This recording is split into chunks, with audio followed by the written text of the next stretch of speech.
I'm Christy, 33, mom to a little girl, and a divorced woman trying to rebuild her life. After I split up with my ex-husband, I only wanted one thing: silence. So I bought a house on the edge of town, a quiet neighborhood with a small yard and neighbors who mostly kept to themselves.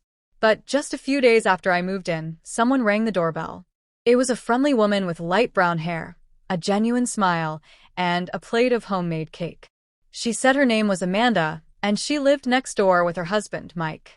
I don't know why, but right then I felt something, maybe jealousy, maybe longing, or maybe just loneliness. Back then, I talked to Amanda a lot. She'd sometimes play with my daughter, kind of like a part-time babysitter. But her husband, Mike, he was different. At first, it was just casual greetings. In the yard, or when I was taking out the trash. Then it turned into little jokes. And then one night, when my car broke down, he came over to fix it. We ended up talking outside my house for half an hour. He asked about my ex, about the divorce, and he told me he and Amanda were having problems. Said they'd been pretending for a long time.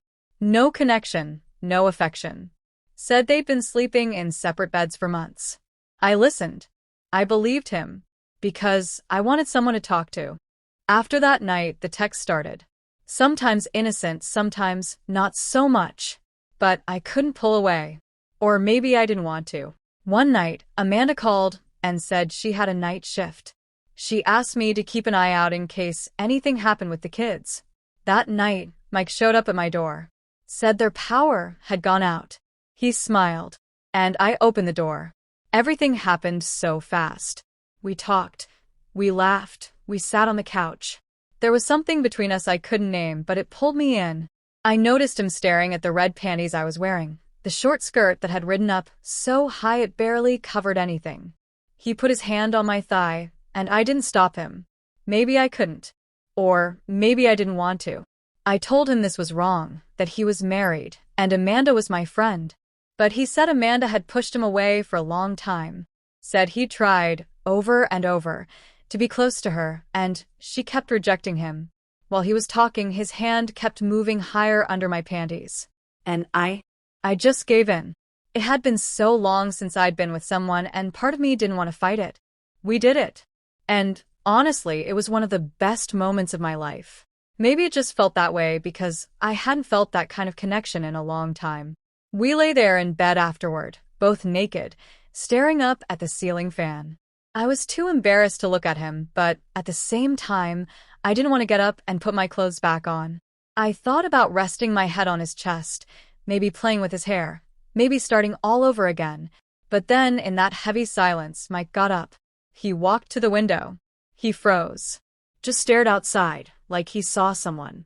He didn't say a word, just turned to me and said, "I have to go." The next morning, I saw their front door wide open. Out of curiosity, I walked over. There was a ring on the table by the entrance, and a note with just one sentence. Betrayal always comes from the closest place. Amanda was gone. No fight, no drama. Just gone, with a broken heart. And I was left behind, with a daughter I didn't know how to explain things to, and a man who disappeared from my life that night, just like he disappeared from my window. Since that night, every time the power goes out, my heart skips a beat. Not because of the dark, not because I'm alone, but because of what started in that darkness, and what it destroyed. I haven't heard from either of them. Their phones are off, and I haven't seen them since. I'm sharing this story here after all these years, because it still feels heavy inside me, and I just couldn't keep it to myself any longer. A lot has happened in my life. Maybe someday I'll share more. But for now, goodbye.